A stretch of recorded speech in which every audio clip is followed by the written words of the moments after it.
In today's episode, we have Bob Wheeler with us, and he's going to talk about how to master your emotions around money.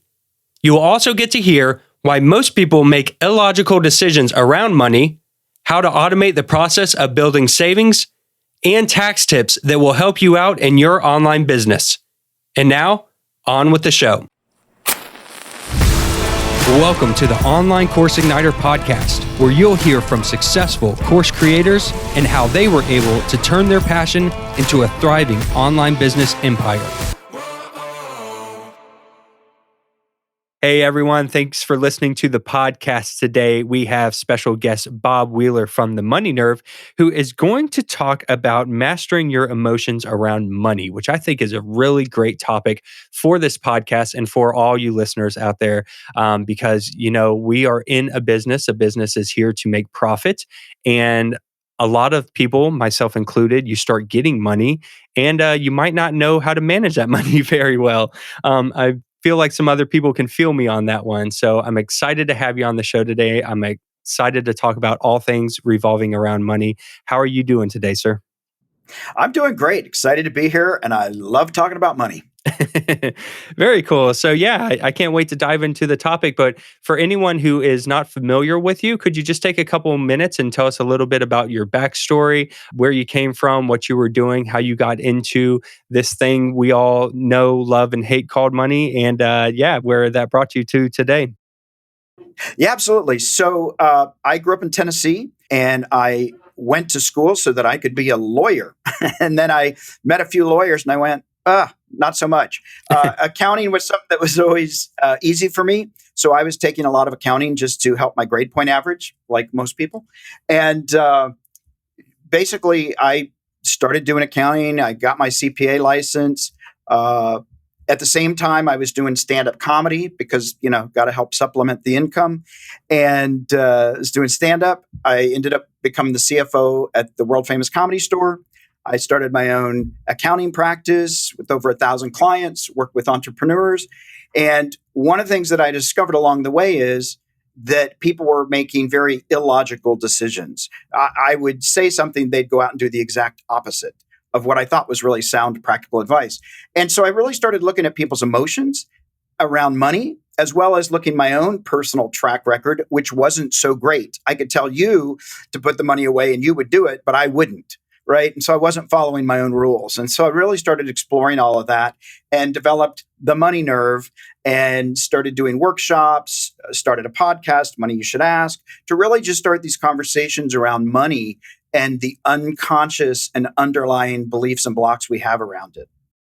Awesome. Yes. And I think it's, pretty obvious to think that there are emotions and psychological triggers around money. But when you think of money, you don't think about that. You think money is hard cash. It has no feelings. It has no emotions. So what do you mean specifically when you talk about the emotions around money?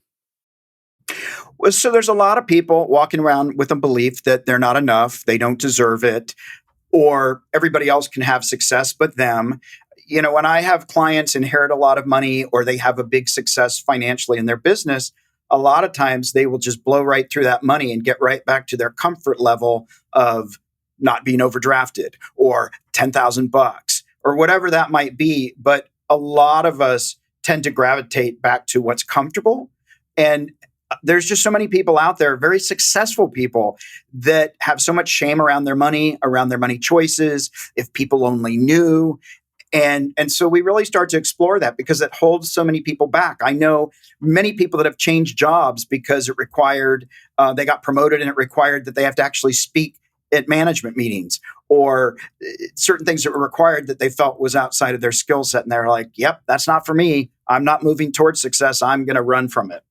Yeah, it's such an interesting topic to think about because we all know, celebrities, famous people, even entrepreneurs and business people who gain a lot of wealth and a lot of success, and then they just blow it immediately. It's almost like they're averse to having money. So why is that? Why do we see so many people who get that wealth, they have what they need to live and survive, and then a couple years down the road, they're broke again? Yeah. Well, there's so many different reasons, but a lot of it stems from the moment I have success, Now people might start asking me for money. I might have to set boundaries. I don't know if people like me for me or if they want access to what I have. And then all these doubts start to creep in, or things that I might have already been feeling get really amplified when I'm starting to have success. People might look at me and say, you don't deserve that. I know people that are smarter than you, right? And so then we want to preempt ourselves and go, yeah, I know I'm not the smartest person. I know there's people better than me. I'm really sorry I'm having success, right? We start to, like, we all want to go towards success. And then when we get it, we start apologizing for it. A lot of people. Yeah, that makes a lot of sense. It's just crazy that the money can just dramatically change people so much, right? Like that you can just have something that can come into your life and then just throw you for a total loop like that. So when people start getting this success, and you've seen them, I'm sure in your practice, throw this away. How do you help people? How do you teach them or train them to start using money effectively, or to start looking as a success at something that they can have? So, yeah, one of the first things I do is I really, really encourage people to start saving, even if they have debt, old debt. I really want to start to nurture that habit of saving money and paying myself first. So, I'll really get people to do that. With a lot of my clients, I'm also doing tax and tax strategy work with them. So, as I'm having to put money away, I overestimate how much they need to put away. So, what happens is at the end of the year, when I tell them what they owe in taxes, now they've got all this extra money they didn't count on, and we can put that money into a pension. We can use that money to buy the new car or down payment on a house. And so I try to get people in the habit of over saving. So when they find they have this excess cash, they sort of like it. And it didn't really hurt them that much, even though they were like, I can't put away money, I can't save. And so really trying to shift that mindset. I also explore with people, what's the fear of being successful? What's going to happen if you have success? Are your parents going to judge you? Will your friends leave you? Like, what are all the worst case scenarios that could happen as you have success? Because a lot of that stuff's just in our head. And there will be people that will judge us, and there will be people that won't root for us. But let's move forward anyway. And just knowing that we deserve to have success. Okay, very cool. So, going back to the strategies that you talked about, you said that you encourage people to start saving and start putting a little Mhm. extra away. This was something that I've been working on a lot more myself. It seems like when we get money, we raise our cost of living to meet how much money Yeah, we're getting, right? Like that seems to be a common right. problem for people is you're making $5,000 a month, you're living on $5,000 a month. Now you're making $10,000 a month and you want to live on $10,000 a month. So I've been trying to get a little better myself about saving for those times. So what are some strategies that you can talk about when it comes to saving money so that we can, use that as an emergency fund or reinvesting? What are your thoughts on that? So I think the best way to help ourselves is to automate, right? We have to trick ourselves. So we all think we can outsmart ourselves. And so for me, what I started doing initially when I was in a lot of debt and trying to get back on track, I created several different online savings accounts. And I'd have $50 go to that one, $100 go to that one. Every week, 25, 50, 100 was coming out and go into all these different accounts. And I just sort of didn't think about it because $50 here, $20 there. And pretty soon, all those bank accounts had money in it. I made sure that none of them were tied back to my checking account so that if I got low on funds, it didn't work as a overdraft protection. Like that money was just sitting off on its own, isolated. And so the more that you can do those different little apps like Acorn that takes and rounds up your money, or different banks that will take the extra money and throw it into something, all those little things start to add up and start to build momentum so that at a certain point you'll say, oh, I want to get that to a bigger number quicker. What else can I do? So automation is a great way to start to do that. I think sitting down with a financial planner or a tax person to strategize about how to save on taxes, get some professional advice, and sort of map out a plan. One of the other things for me, which seems maybe silly because it's not really actually money, but is making a list of what are my goals and priorities in life. Because if I really want to have a house and I need to save for down payment, unless I focus on that, if I'm out taking trips to Mexico and flying off to Paris and partying every weekend, that's money that could be going towards my down payment. So if I'm really clear about what my long-term goals are, then as I'm spending money, I can check in and say, is that in integrity with what I'm trying to get to? So that we don't self sabotage. Okay, so being very focused on what it is that you're trying to accomplish and then setting those goals so that you can achieve that outcome. Absolutely. Get very intentional. I love budgeting. People get triggered by budgeting. So, cash flow information, whatever you want to call it, looking at a budget, looking at your spending, and what you're talking about, living within your means. It's such a great concept, but it's so hard for us, right? We want to, we have this belief. Humans are funny. We think if we work harder, then we make more money in our future, it'll be even better. And then when we get to our future, we spend more money because in the future it's going to be even better. And we're banking on our future instead of in the present. How can I actually start saving money or doing things that help me so that my future will actually be realized, that I'll have much more money than I need? Nice. Yeah, I love this. You've hit on a lot of different points I want to talk about. It's great. I think we can really nerd out on this a lot because I'm very much like you. I like to budget. I like to make sure that I'm saving and doing everything. But it was a process that I had to learn. I didn't come from a background where I knew how to do these things. And it wasn't until my late 20s, early 30s when I really started paying attention. And I just wish I would have picked up some of these skills earlier in life. Budgeting for me, like you said, it was scary. It was something that was a hassle. Why do I need a budget? But what I found is when I started to budget and when I really started to pay attention to where the money was going, I became so much better at handling my money because I knew exactly what was getting paid, what bills were getting paid, where I was saving. And I learned the value of saving money to have fun. I never thought of that before. That was a new concept to put some money aside and say, this is money for you to actually go and have fun. And when you do that, it's kind of liberating for you to have a little bit of extra money to go and do some of the things that you do want to do in life. Is that something you agree with? Yeah, absolutely. It's funny. I do think we have to teach ourselves how to have fun sometimes. I too was so focused on I got to do this and do this and I got to hit this goal and I got to make this amount of money. And I was so busy doing that and I was having a good time, but I wasn't stopping and actually saying, let me go have a week of pleasure. Let me take a vacation. And I really had to shift and say, wait a minute, let me get present. The whole point of working hard is so I can actually enjoy my life and I can live comfortably. There's no need to come from this mindset. I come from a mindset of scarcity, like, oh my God, oh my God. And so I have to fight against that sometimes when I get sort of silly in my head. Yeah, definitely. Yeah, it's important. And what's really great about that is when you put money aside to have fun, when you go use that money for fun, you don't feel like you're taking it out of your bills or your bank account. You've set that aside for that purpose and it's very liberating in that sense. I wanted to go back real quick because there was something else you mentioned that I wanted to ask you about. You said that one of the things that you've done is that you've set up separate online savings accounts so that you can automate the process, which I think is brilliant. And this is something that I would like to get better at. So when you have these different savings accounts, are you setting up like just multiple different types of banks online, or do you have one bank that you use that lets you set up multiple accounts? What does that look like? Yeah, so I have multiple ING, Ally Bank, Vault. I've Immigrant. I've got all these different banks and investment accounts that'll take 25, $50. Now, fortunately, I'm putting way more than that, but that's how I got started was 25 here, 25 there, 50 there, 25. And they're all completely different banks, unrelated. The great thing about online banks is it takes 3 or 4 days for them to give you your money back.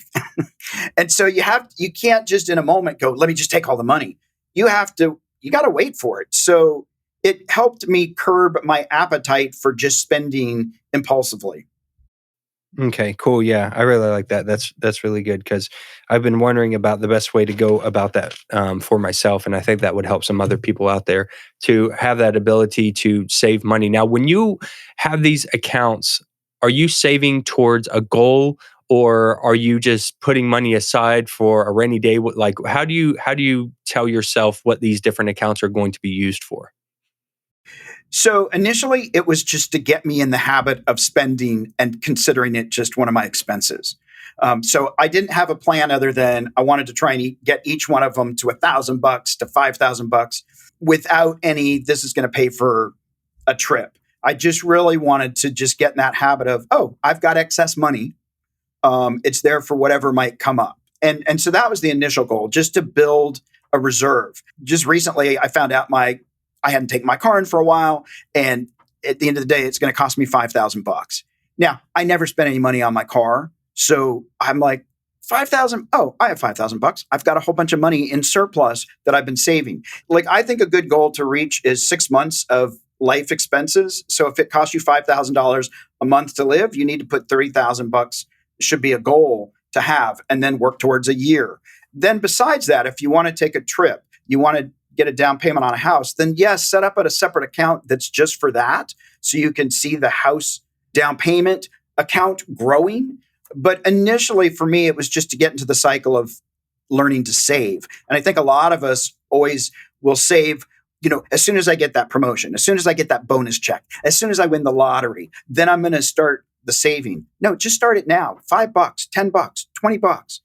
Create the habit. And that's really was my goal initially. Okay, cool. So it's more about just getting the habit going so that this is something that comes natural, setting up these systems to automate the process and just make it easier on yourself because, you might forget about it for a little bit and then look at your account one day and be pleasantly surprised.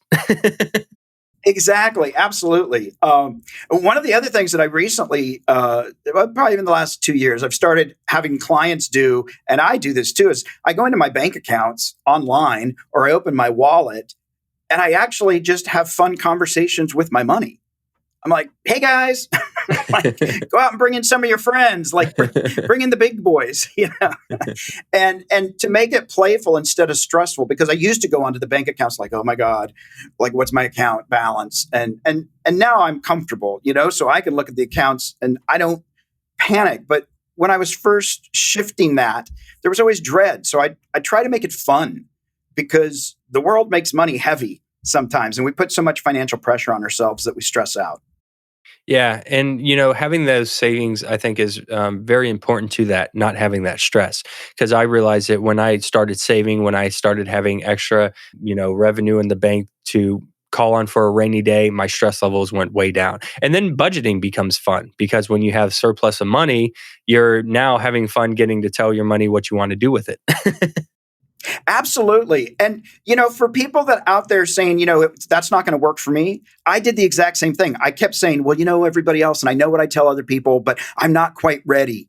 I need these couple things. No, you just have to do it. And once I actually just did it, things actually changed. Did it happen overnight? Did I go from out of debt to having surplus in my bank accounts like in 2 months? No. But I started moving forward towards what I said I wanted. And so people out there that are doubting yourselves, if you actually just do it, if you actually just start taking baby steps, it's so much more rewarding. Here's one thing that people can do that relates to budgeting that's so easy, and I find it makes a huge difference, is if you just carry a little notebook, and for all the money you spend and receive during the day, you just write it down. When I do workshops over a long period of time, people tell me I stop spending money just so I don't have to write it down in the book so you won't see it. We change our habits when we hold ourselves accountable. Are you struggling to create your first online course? Do you have an idea for a course topic but don't know how to get started? It can be hard trying to figure out everything that goes into course creation. How do you outline your course? How do you set up the technology to create the content? How do you publish it so that you can begin helping others and making money immediately? We know it can be difficult for first-time course creators. That is why we have designed the Start Your First Course Challenge. Our goal is to help you get that online course published within a couple of weeks. That means that you can get your digital product to market without wasting a bunch of time. We will show you how with the easiest methods possible that we have learned and crafted over the years. You'll learn how to choose a topic, outline your course, script what you want to say, and then record the material. After that, you'll discover how to set up the platform and publish it, all with a simple system that's guaranteed to get you results fast. Beat your procrastination by taking action today. Go to startyourfirstcourse.com now to sign up. That's startyourfirstcourse.com. See you in the challenge. I want to talk about the mindset too. So earlier you mentioned having a scarcity mindset. I think a lot of people have this in the beginning, especially if you maybe have started your own business and you've come into wealth you haven't seen before. You might be holding on to kind of a scarcity mindset. Can you talk a little bit on what that means? What is a scarcity mindset, and how can that affect people? So, scarcity mindset is there's never enough. I've got to be careful. There's never enough. I got to hold on to everything I've got. And so, what that does is it cheats me out of having a good time because I got to hold that money. What if? What if? When my parents got divorced and we were not wealthy, I would run out and buy 6 months worth of food every time I got extra money just to fill all my pantries because it would make me feel comfortable that if I didn't have any money coming in, I knew I could eat. So, what that did though was I wouldn't take vacations because what if? And I wouldn't spend on this because what if? And so I just became like a hoarder. Also, there's this sunk cost bias, right? I spent money on it, so I don't want to let it go because then I wasted the money. And so I had this craziness. I would obsess making sure I got every drop of soup out of my soup can so that people are like, what are you doing? I'm like, well, it said 8 ounces. I got to make sure I got all 8 ounces. So I became obsessive instead of just being able to relax. And so I think what happens with a lot of people is we get in this scarcity mindset that what if, what if, what if? And those things may never happen. It's a lot of it's imagined in our heads. Certainly things can happen, but most of it is imagined and we've created these worst case scenarios. So people that came from the Depression era, people that come from other countries where there's just such a lack, it bleeds into the way they relate with their children, with their spouses, and we hold it and restrict it. And money is a neutral energy that moves in and out. And we've got to be able to let the money go out for it to come back in, right? If I just charge all my clients and never use their services and I'm just like, use me and pay me, but I never want to pay it back, share my money going in the other direction, then I'm hoarding. And that's a scarcity mindset. Okay. Now, how does having a scarcity mindset affect you? Like, why is that necessarily a bad thing? Well, it can be good in certain ways because it helps you save and it helps you be practical. And it can also rob you, though, of relationships. It can rob you of having life experiences. I had never traveled because that was for rich people. And a friend of mine said, hey, let's go to Greece. Let's go run this marathon. I said, I can't do that. I'm not a rich person. They were like, what? And so in my mindset, I couldn't do that. Ultimately, I did it and it broke this imaginary rule that I had. And I probably spent $2,500 on the trip. That's probably one of my best trips I ever had. It was life changing. But my scarcity mindset was holding me back from possibility. And so what it does is I think it robs us of opportunity and things that actually could serve us because we're afraid, what if it doesn't go the way I planned? Or what if I wasted my money? Okay, I think that's a good point. And you mentioned earlier about someone who grew up in the Depression might have a different idea about money than we may have in our current time. I was reading a book recently, a great book called The Psychology of Money by Morgan Housel. And in Mhm. that book, he was talking about how your time that you're growing up in changes your outlook. And you might have a lot of your parents' ideas about money because if your parents grew up in the Depression and they're hoarding and they're saving and all this, and then you grew up knowing that, that could have an effect on you. So let's say that you had some blocks about money or some poor mindset choices about money, and someone were to come to you with help for that. What are some of the things that you would tell that person, or how would you help them get over some of these setbacks around money that they have? So one of the first things I do when people tell me they have a block around money or they have a belief about money, I ask them, how does it serve you? And what's it costing you? Because I like, cost benefit analysis. I'm an accountant. So what is it costing me to not go out and have pleasure? What is it costing me not to go out and buy the new car or do those things that might actually benefit me? If I have a belief that everybody's going to judge me or rich people are evil, whatever that might be, I really want to explore what's the cost benefit emotionally to me. What I start to also ask people, is that true or is that a story? So sometimes, like my story was only rich people travel. And so I couldn't actually see beyond that until somebody looked at me and said, Bob, that's silly. Everybody travels. And then even then I was really scared to get on a plane. Now it seems so simple, but I grew up in a small town, and that was just something that I got as a kid. My parents never traveled. And so I want to ask people, what's it costing you? And what's the comfort that you get to stay in this? Like, I don't have to be big. I don't have to worry about failure, and really explore those things and see if, do I want to have a different outcome? And if people are comfortable where they are, I'm not here to say you must do it this way. I'm just offering you more potential for more pleasure and more amazing life if you want to have it. You don't have to. It's an invitation. Awesome. Okay, cool. So do a cost benefit analysis, see if it's hurting you, harming you, or what would be the benefits of that. I find that we get hung up so much on beliefs around money, and they really can hold us back and get us stuck. And it's such a fine line because there's the ability to have fun and spend money, but it can also get you in a pretty bad predicament if you're not careful with your money, which is where I believe the savings and the budgeting helps out, because that gives you a little barrier to screw up and still be okay, right? Yeah, absolutely. And I think the reason for me that saving and all that is important is, like, I knew that I never had a safety net. My parents were not multimillionaires. They weren't going to leave me a lot of money. The positive piece from that is I've never expected that. Now, I have a lot of friends that don't want to upset their parents or do certain things because they don't want to lose their inheritance.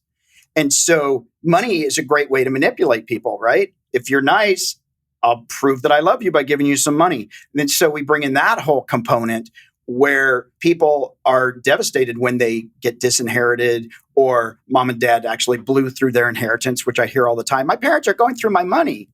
Wow. And so saving and being self-reliant for me was just a really important part of the puzzle for me. Yeah, and it's invigorating. I mean, it makes you feel self-accomplishment that you set a goal, even like you said, $1,000 in a savings account. Someone who's never had that before in their life, that can be life-changing for them to say, I've been saving $20 for, a year or 2 years now, and I have $1,000 put away. And that's can be a really exciting feeling. And then that grows, that builds on more savings. Like you said, 1,000, 2,000, 5,000, until you get to this point where you look back and say, look how far I've come from my beliefs about Yeah. money and being held back to where I am today. Absolutely. And I got to tell you, and I was in a lot of debt, and I was making a lot of poor choices, even though I was outwardly appearing to be very successful. It is so much more comforting and so much less stressful when I go to sleep at night, knowing that I've got extra cash, that I've got investments, and that if something catastrophic happened, I can handle it and I'm going to bounce back. It's not going to take me out. But several years ago, that was not the case. It is nice to have that peace of mind. Right, definitely.